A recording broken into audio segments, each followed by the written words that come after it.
ಎಲ್ರಿಗೂ ನಮಸ್ಕಾರ. ದಕ್ಷಿಣ ಭಾರತದ ಮೇರು ನಟ ಶ್ರೀ ವಿಜಯಕಾಂತ್ ಅವರು ಇವತ್ತು ದಿವಂಗತರಾಗಿದ್ದಾರೆ. ತುಂಬ ನೋವಿನ ಸಂಗತಿ.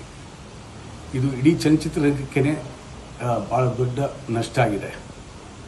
ಅವ್ರ ಬಗ್ಗೆ ಹೇಳಬೇಕು ಅಂತಂದರೆ ಸುಮಾರು ವರ್ಷಗಳಿಂದ ಪರಿಚಯ. ಅವ್ರ ಮನೆಯಲ್ಲಿ 24 ಗಂಟೆ ಟೈಮು ಒಲೆ ಉರಿಯೋದು. ಯಾರೇ ಬರಲಿ ಅವ್ರಿಗೆ ಊಟ ತಿಂಡಿ ವ್ಯವಸ್ಥೆ ಹಿರಿಯರು ಕಿರಿಯರು ಏನೂ ನೋಡ್ತಾ ಇರಲಿಲ್ಲ.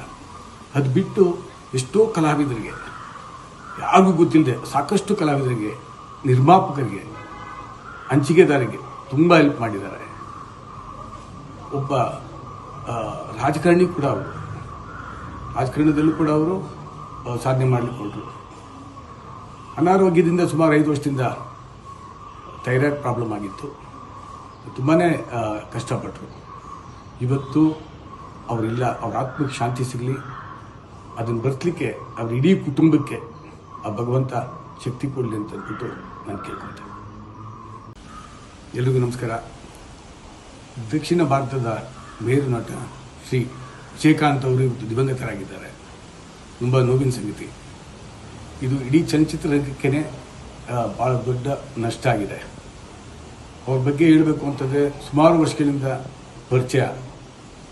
ಅವ್ರ ಮನೆಯಲ್ಲಿ 24 ಗಂಟೆ ಟೈಮು ಒಲೆ ಉರಿಯೋದು.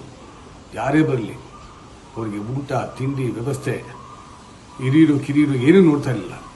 ಅದು ಬಿಟ್ಟು ಎಷ್ಟೋ ಕಲಾವಿದರಿಗೆ, ಯಾರಿಗೂ ಗೊತ್ತಿಲ್ಲದೆ ಸಾಕಷ್ಟು ಕಲಾವಿದರಿಗೆ, ನಿರ್ಮಾಪಕರಿಗೆ, ಹಂಚಿಕೆದಾರರಿಗೆ ತುಂಬ ಹೆಲ್ಪ್ ಮಾಡಿದ್ದಾರೆ. ಒಬ್ಬ ರಾಜಕಾರಣಿ ಕೂಡ ಅವರು, ರಾಜಕಾರಣದಲ್ಲೂ ಕೂಡ ಅವರು ಸಾಧನೆ ಮಾಡಲಿಕ್ಕೆ ಹೊರಟರು.